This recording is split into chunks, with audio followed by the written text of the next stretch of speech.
दोस्तों, इस समय मैं उत्तराखंड के नैनीताल में मौजूद हूं और शायद आप लोग भी यहां कई बार आए होंगे और बहुत सारे लोग यहां पर आज तक नहीं पहुंचे और जो लोग नहीं पहुंचे उन्हें शायद यहां के बारे में मालूम नहीं होगा। लेकिन हम आज एक ऐसी आप जानकारी आपको देने वाले हैं, शायद वो जानकारी सुनकर आप भी दंग रह जाएंगे और समझेंगे कि आजकल नेता जिस तरह से धर्मों को लेकर के चर्चा कर रहे हैं, हिंदू मुस्लिम को लेकर चर्चा कर रहे हैं, वो चर्चा जब करेंगे और आप जब यहाँ के बारे में समझेंगे तो आप भी समझेंगे कि नेता कितनी गंदी राजनीति कर रहे हैं। दरअसल इस समय हम मौजूद हैं नैनीताल में और नैनीताल का ये ताल नैनीताल तालों में ताल जिसको बोलते हैं, ये वो ताल है। आप देखिए कितना सुंदर ताल है और यहाँ पर रिमझिम बारिश भी अक्सर होती रहती है और बड़ा अच्छा सुहावना रहता मौसम दिख रहा है। और यहाँ पर देश के कोने कोने से लोग आते हैं और ये जिस जगह पे मैं खड़ा हूँ, ये वो स्थान है जहाँ पर कि नैना देवी का ये मंदिर यहाँ पर स्थित है और बहुत सिद्ध पीठ है। बताया जा रहा है कि माता की आंखें यहाँ पर गिर गई थी, तभी से नैना देवी की यहाँ पर स्थापना हुई और यहाँ पर देश के कोने कोने से लोग आते हैं, मनोकामनाएं अपनी पूरी होती हैं उनकी, लोगों की जो भी यहाँ आते हैं। लेकिन यहाँ की खास बात यह है कि नीम करौरी बाबा जो यहाँ पर रहते थे और उन्होंने क्या किया उसके बारे में मैं आपको जानकारी देना चाहता हूँ कि नीम करौरी बाबा सारे धर्मों को लेकर के एक साथ चलते थे। शायद उनका यही कहना था कि जो भी है हिंदू मुस्लिम सिख ईसाई, जो भी जिस रूप में पूजा करता है वो तो ईश्वर की ही पूजा करता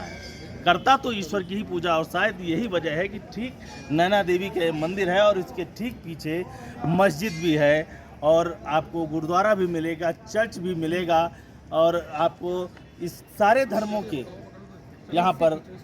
स्थान मिलेंगे और महज उनकी दूरी 100 मीटर 150 मीटर के अंदर ही सबकी स्थापना की गई है और ये बाबा के समय में की गई थी और यहाँ देश के कोने कोने से हर धर्म के लोग आज भी पूजा करने आते हैं। तो हम ये कहना चाहेंगे कि जो देश के नेता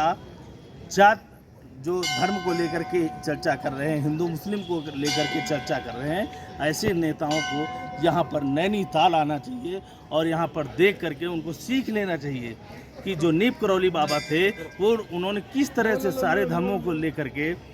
किसी का अपमान नहीं किया, सबको माना, सबको एक तरह से माना, सबके लिए अलग अलग स्थान एक ही जगह उन्होंने बनवाए थे और शायद यही वजह है कि आज ये स्थान यहाँ पर है। अभी मैं नैना देवी मंदिर पे मौजूद हूँ। इस ग्राउंड में सामने नैना देवी का मंदिर है और इसी के ठीक पीछे अभी मैं आपको दिखाऊंगा कि किस तरह से चर्च बनी हुई है, मस्जिद बना हुआ है और गुरुद्वारा भी यहाँ पर मौजूद है। आइए अब चलते हैं, आपको दिखाते हैं आगे गुरुद्वारा और मस्जिद, चर्च। तो दोस्तों, हम इस वक्त नैना देवी के मंदिर के पीछे पहुंच चुके हैं। आप देख सकते हैं किस तरह से नैना देवी के मंदिर से जुड़ा हुआ ये देखिए गुरुद्वारा बना हुआ है। ठीक इसी के पीछे उनसे जुड़ा हुआ गुरुद्वारा है जो सिखों के लिए है और उसके ठीक सामने आप देख सकते हैं कि आपको सामने मस्जिद भी दिखाई दे रही है, उसके बगल में चर्च भी दिखाई दे रही है और इन सबको देखकर आप अंदाज़ा लगा चुके होंगे कि किस तरह से नीम करौरी बाबा ने सबको एक साथ जोड़कर रखा था। और यहाँ पर नैनीताल में दूर दूर से लोग आते हैं और बराबर सभी धर्मों के लोग यहाँ पर पहुँचते हैं और पूजा अर्चना करते हैं। तो दोस्तों, अभी हमने सभी धर्मों की बात की। अब देखिए, अभी हमने नैना देवी मंदिर में दर्शन किए, माता जी के दर्शन किए, सिद्धपीठ के दर्शन किए। इसके बाद अब मैं गुरु गोविंद साहब के दर्शन करने के लिए जो नैना देवी के मंदिर के पीछे स्थित है गुरुद्वारा, वहाँ पर मैं दर्शन के लिए जा रहा हूँ और आप खुद देख सकते हैं कि किस तरह से दर्शन